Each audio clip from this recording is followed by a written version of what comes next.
Welcome to the Enriched Minds podcast, people. It's Tuesday, January 22nd. Hope y'all feeling good. Hope you had a good Martin Luther King Day. Happy birthday to Martin Luther King. Without him, black people like myself wouldn't be in the position that we're in. The last episode, people thought I was angry. I was frustrated, but I wasn't angry. I was venting, wasn't really yelling. And there was a lot of humor in what I was saying, too, for those people that didn't get it. Yes, I'm frustrated with delusional people, but I'm not angry. I'm not an angry black man. Please don't depict me as that. Now, this is going to be a more articulate episode on delusion and its effects on one's psyche and the damage that it does to their immediate society. I know I start every episode off with news, so here's a news article pertaining to delusion. Adrian Broner, ex-champion boxer. He fought Manny Pacquiao, who's also an ex-champion boxer, on Saturday. I dropped the podcast earlier Saturday, so I didn't get a chance to include him into that episode. But he lost bad by unanimous decision. It wasn't to be disputed. He landed less than 8 punches a round. Okay? His opponent, Manny Pacquiao, landed triple that per round. His post-fight interview, he swears he won. He swears that it's rigged against him because the Boxing Association is trying to set up a big money fight between Manny Pacquiao and Floyd Mayweather. Now, while he has people that look up to him, and he might have convinced them of some conspiracy theory like that, the facts matter. And they show he landed less than 8 punches per round. He didn't want to hear about that. When the announcer or the interviewer presented these facts to him, he accused the interviewer of being against him. All this shit is made up in his head. It's not real. These are facts. You can watch the tape. Well, the dangers of these things is it's a few dangers in that whole scenario. One I'd like to point out is this. We all make mistakes. We cannot win them all. When you lose, why are you blaming anyone other than yourself? First of all, sometimes in boxing they blame the coach. Oh, I need a different coach. He ain't got me right. And maybe he wasn't listening to the coach, or maybe it was his coach's fault, but it wasn't a setup. There was no conspiracy against him. That's for sure. Anyone who watched the fight knows he lost the fight. Fair and square. He don't want to accept that. So, ultimately what he's doing is protecting every mistake he made that night. He's protecting them as opposed to seeing those mistakes and correcting them. So, more than likely he's going to lose the next fight. If he doesn't study this fight, and every mistake he made and how he lost, he's pretty much guaranteed to lose the next fight. And he's lost, 3 of his last fights? One was a draw, but listen, he's not worth the money, people. He's not worth betting on. He's not worth paying to go see. He's on the decline. And he's only 29 years old. That's a shame. Manny Pacquiao was 40. Outclassed him. But I'm not here to pick on this person. I'm just pointing out how being delusional could prevent you from reaching your full potential. Okay? And people that choose to follow the delusion because they feel like they can apply that principle to their own life, you're going to follow down that same path. Again, we all make mistakes. I watch every episode that I record of my podcast. I look at ways I can be better. I feel stupid sometimes for stuttering, for unconsciously saying things when I didn't have to say anything. It's just ways that I can get better as a person or as a podcaster. Now, what I notice about a lot of delusional people is facts do not matter. That's like very dangerous, because that's almost saying proven points are out the window. Like medicine, so some people decry medicine. Oh, I'm not taking any medicine. I'm a natural person, but sometimes the blessing is the medicine. Sometimes we live in an era where we're blessed to have a vaccine for something that they didn't have 60, 70 years ago. This is modern science. This is what scientists study for every day.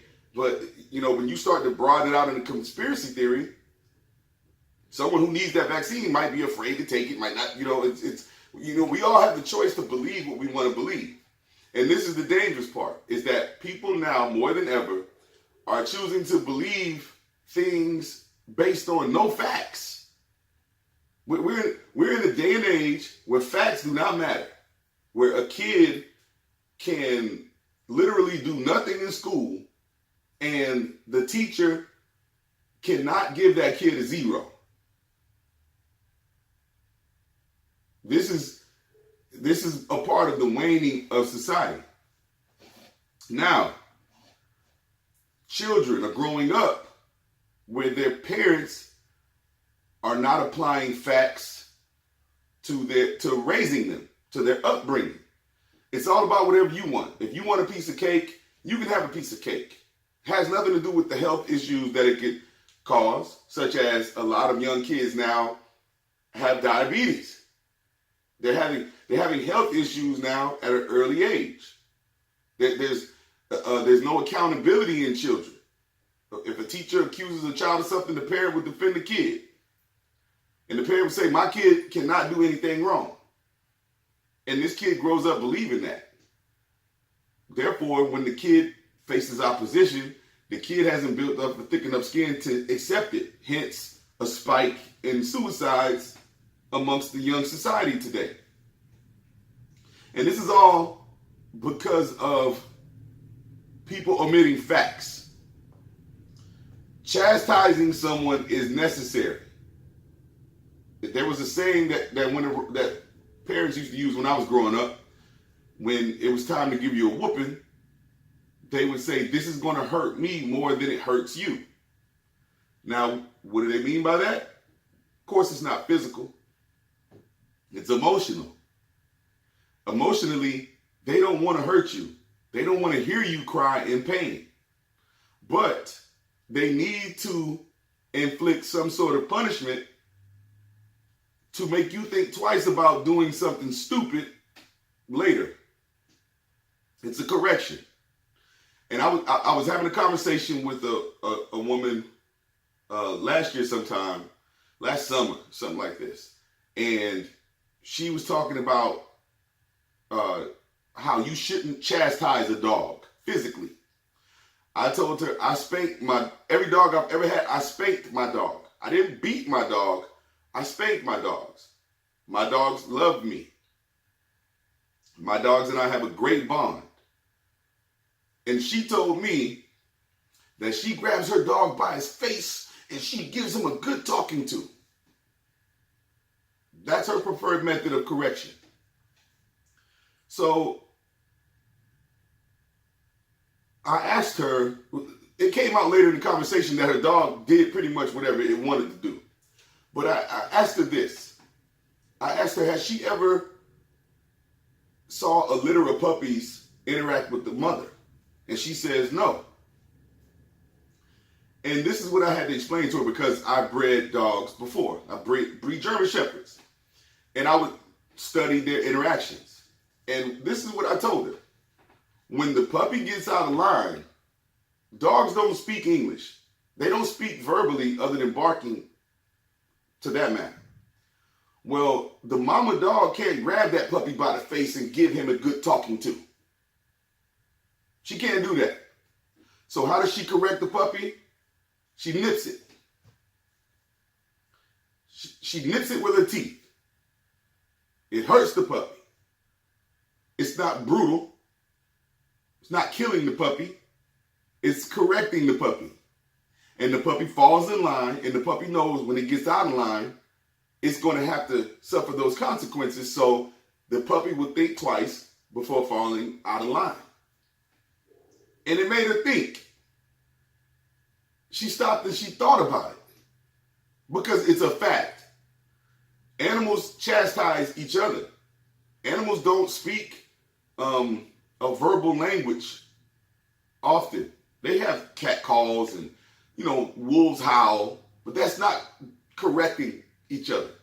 When a parental animal corrects the children, it's physically. Just like with humans. Now, when you omit these things, trouble brews, chaos ensues. You lose control. There's no way to control your environment without some sort of chastising. And I'll give you multiple examples because I know a lot of you guys probably don't agree, and that's fine. But we're talking facts, actual factual. Kids now punch teachers. Kids now are so disrespectful in school. When we were in school, chastising was still around. You got sent to the principal, you got paddled. Boop, boop, boop. How many licks you got was up to whatever infraction you did. Okay? Then they phased out paddling. Oh, I don't want anybody whipping my kid at school. I remember back to preschool, they would hit us in the hand with a ruler. You act up, they would slap your hand, put your hand out, pop it. They'd pop it with the ruler. This is not brutal. It's not brutal. It's control, it's chastising. So they did away with corporal punishment. That's what that's called. Corporal punishment. They did away with that. Then you would get a referral. They would call your mom. Or they would give you in-school suspension, where instead of you going to your regular classes, you had to go to a detention class all day and you did nothing but work. And it wasn't as fun as being able to interact with the other kids. You couldn't say anything, you couldn't talk, anything like that. Then also, what else they would do is they would suspend you, where you couldn't even come to school. And typically, in-school suspension or out-of-school suspension got back to your mom, or just the principal calling your mom. They be waiting for you when you get home to tear your ass up for acting out. This would prevent you from acting out in school. Well, now, parents don't have the emotional strength to implement any kind of chastising.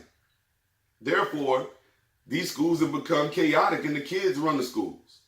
Where now the kids have more power in these schools than anybody. And the schools allow it because they want the money. It boils down to money. But I don't want to get off subject because that money part is a different conversation. But back to chastising and delusion. Because if you think you can control something without chastisement, you're delusional. Case in point, if we had no prisons, society would be way more chaotic. Those rapists would be free to do whatever the fuck they wanted to do. Now, true enough, there's a separate agenda behind locking people up in this country, which boils down to money. But a lot of people in those prisons belong there.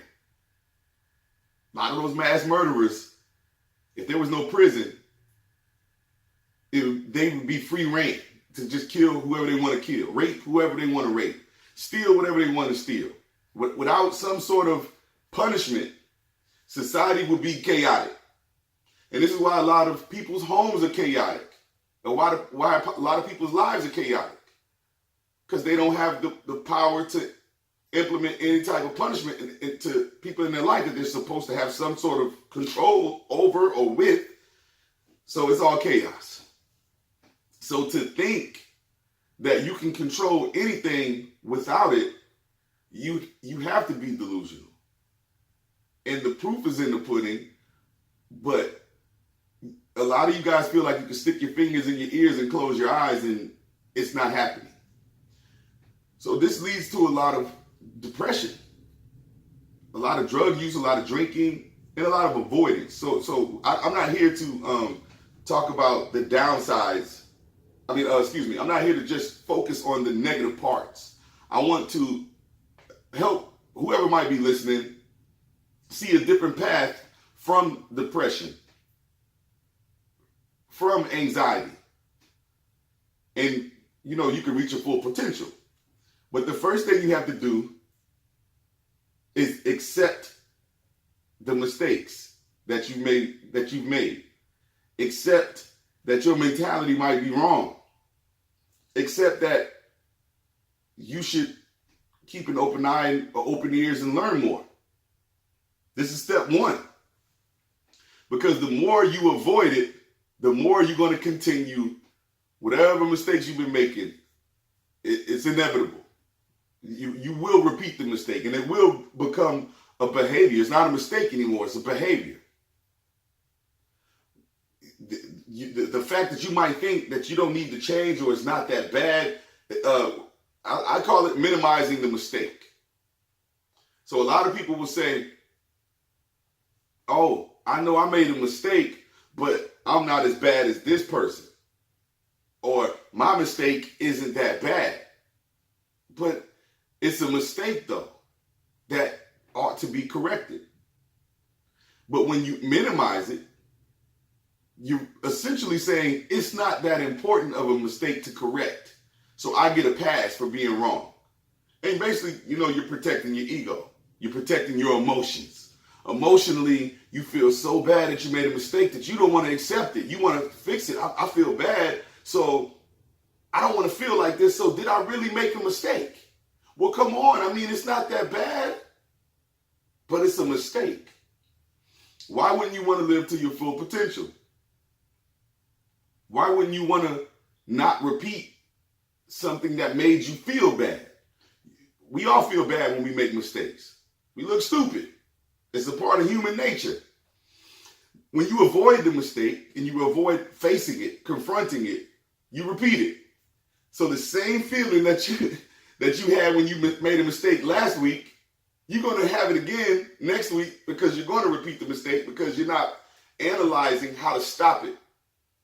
You're not analyzing how to change. So therefore, it's going to repeat. Now, when you repeat these mistakes and people stop dealing with you, people say, you know what? I can't keep dealing with this person because they keep doing X, Y, and Z. You could have prevented it had you just faced the mistake. And that's step number one. Face the mistake. Face whatever it is that's hindering you from reaching your full potential. Now, sports, they do this a lot. They play a game and they go back and watch the tapes so they can see the mistakes and see where they can get better. That's a non-delusional outlook.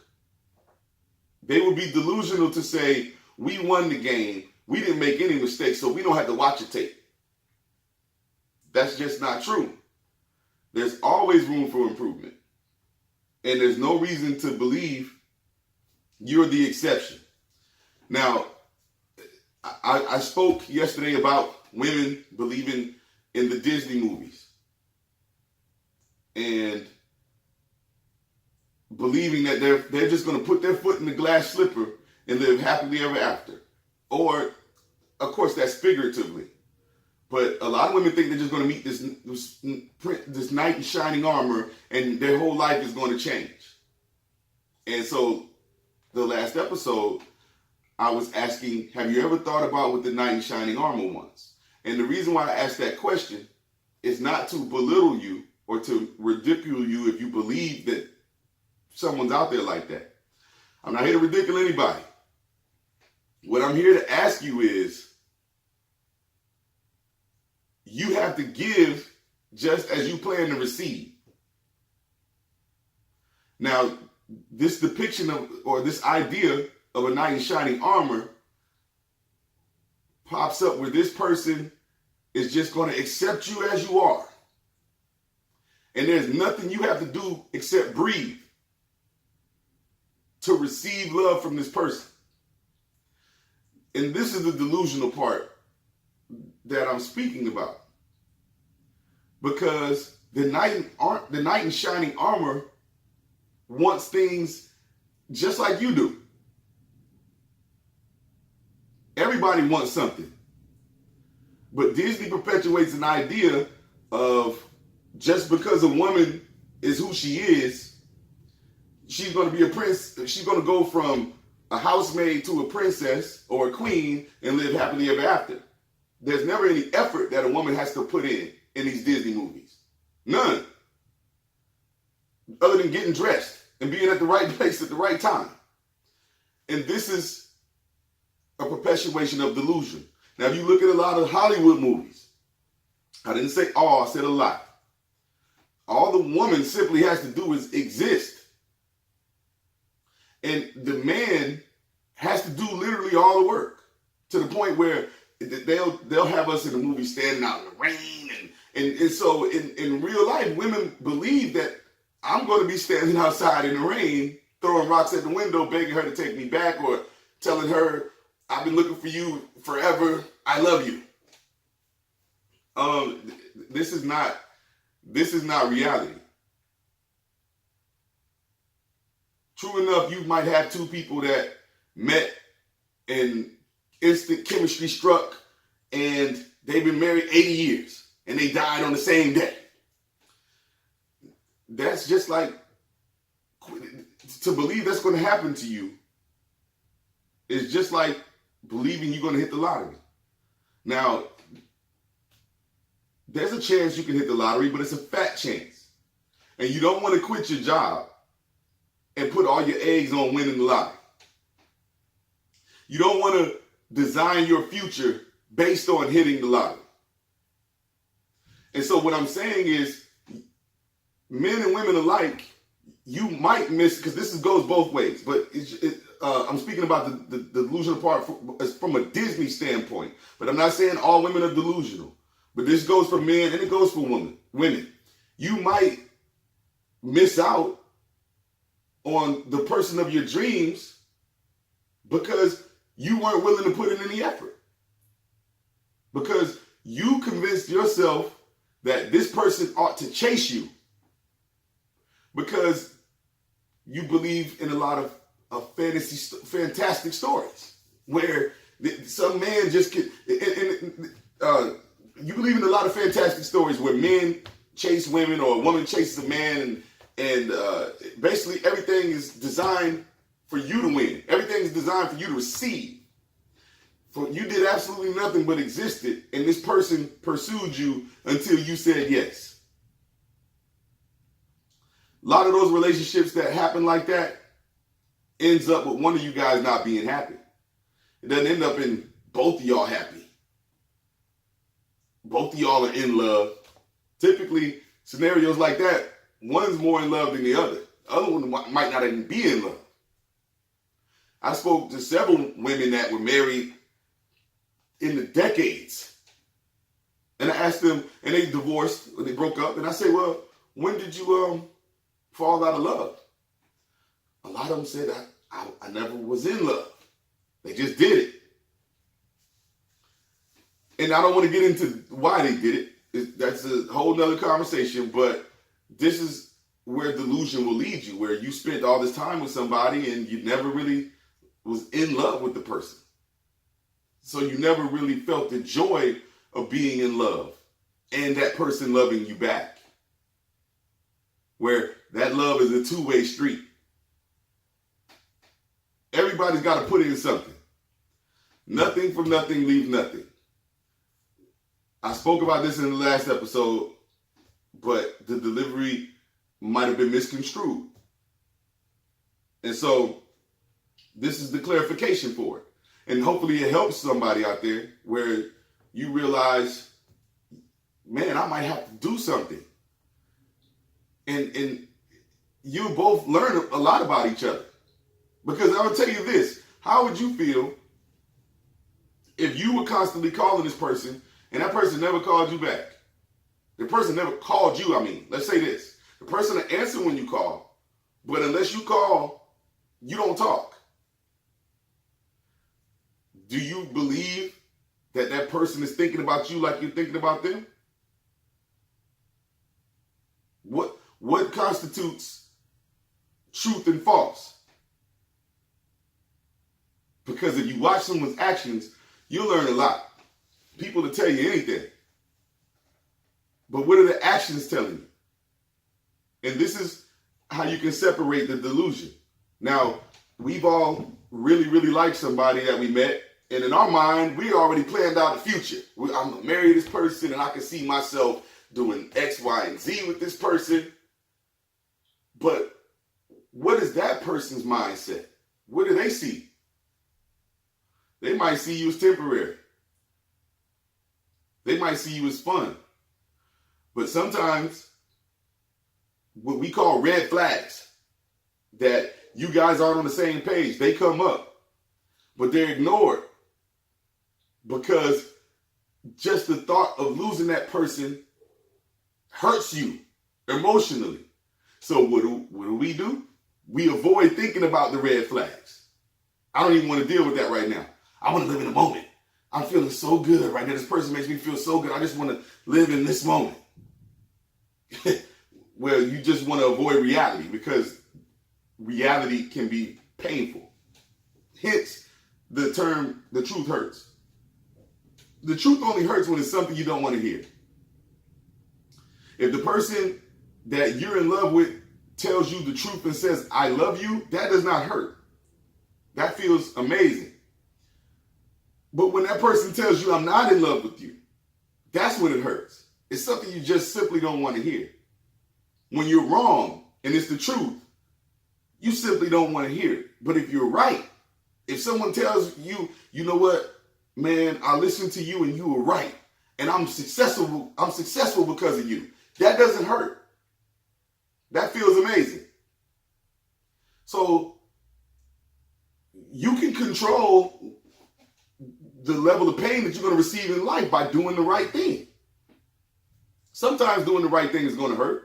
Sometimes you got to let go of a person that you may love, but they're just toxic. They're not positively for you. The pain is going to be in letting them go.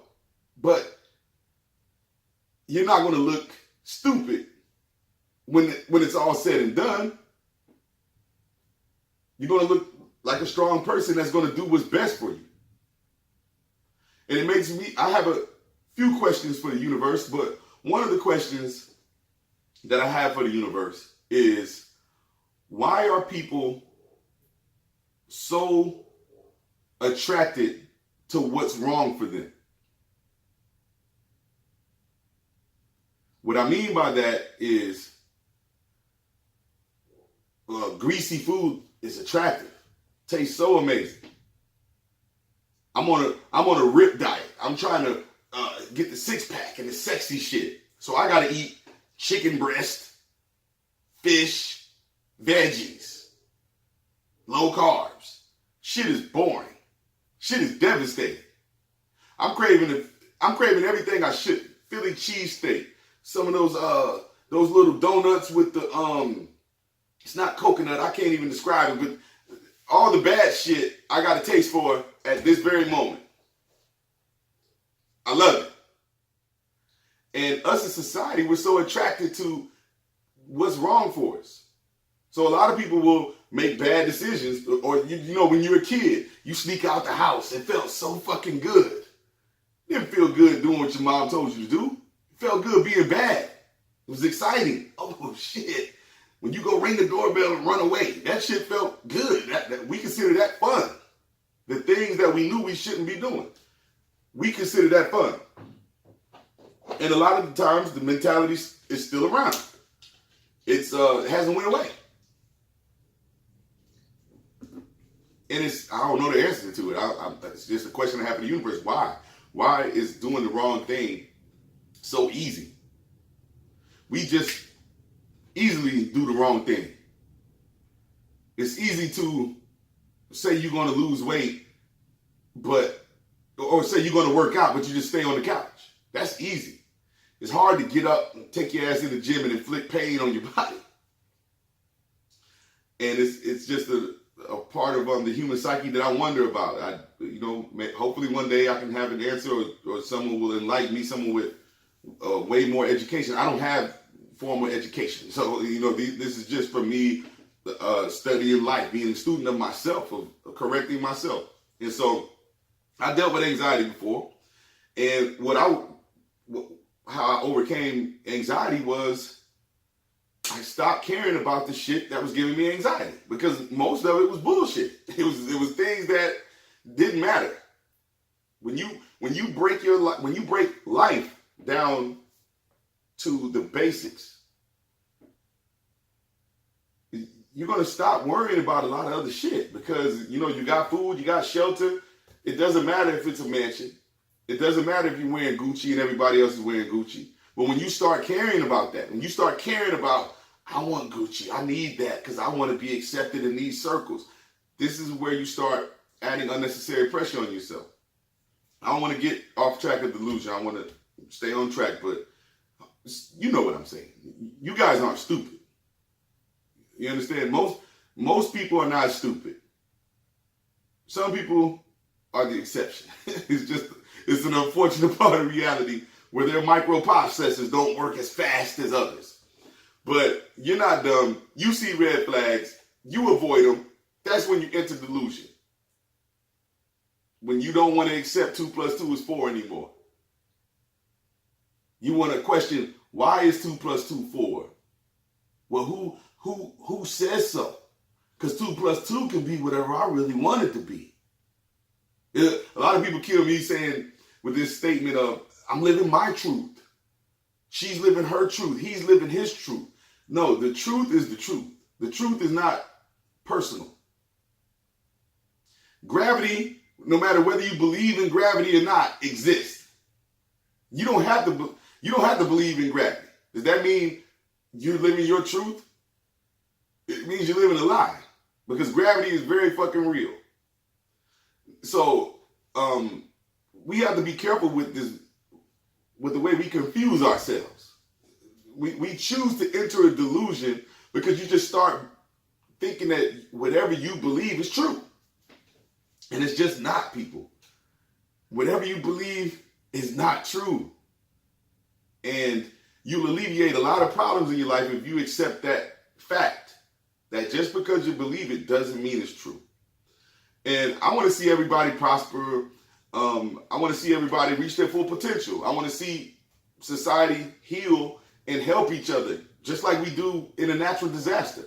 When you see Hurricane Harvey and all these big natural disasters, you see people come together, and no matter of social status or no matter of nothing, everybody is there to help each other. And how come it can't be like that all the time? A lot of that has to do with delusion. And a lot of that has to do with us making things important that's not. And you can't, so you can't raise a child and this child be a functioning adult that can live up to its full potential through delusion. A lot of parents, like I said in the last episode, they think the kid is going to get it on their own. They'll figure it out. A lot of women are single moms. The boy ain't going to figure out how to treat a woman. When you baby that man, how do you expect for him to have kids and raise a kid? A lot of kids now, the grandparent is the parent. More so now than ever, where the grandparent didn't give their kid the tools to be a parent, so the kid don't know how to be a parent. It's a vicious cycle. Or parents are selfish, didn't give their kid the attention that the kid needed. So now the kid is an adult, can't figure it out. Kid figures out suicide is the answer. kid meaning adult, or whenever point they reach that, whatever time they reach that point, it happens. And it didn't have to happen. And I'm not trying to guilt trip anybody. Just food for thought. We can always be better. Now, I said something else last episode about you and your girlfriend or your boyfriend or your husband or your brother and sister. You can go somewhere to get something to eat, and they can ask you, are you hungry? What do you want? And you look them dead in the eye and you say, I'm good, I don't want nothing. And as soon as they get their food, you want to be first in it. They go off, they erupt in anger. You feel like they're overreacting until it happens to you. And so we don't need to move the goalpost. Everything that I'm saying applies to everybody. Nobody's exempt from delusion. So my message for this episode is just accept things, accept facts, and act accordingly. We're all not perfect. We never will be. Don't pretend like you are. You comparing your mistake to mine doesn't make you not make a mistake. That's another thing that I just don't get. If I say, why are you always doing this mistake? And you say, well, you do that mistake. How does that exempt you? I made a mistake, you made a mistake. Neither one of us are exempted from it. So accept it. You'll be better off saying, damn, you know what? You're right. I'm going to fix this mistake. That's going to make you the better person.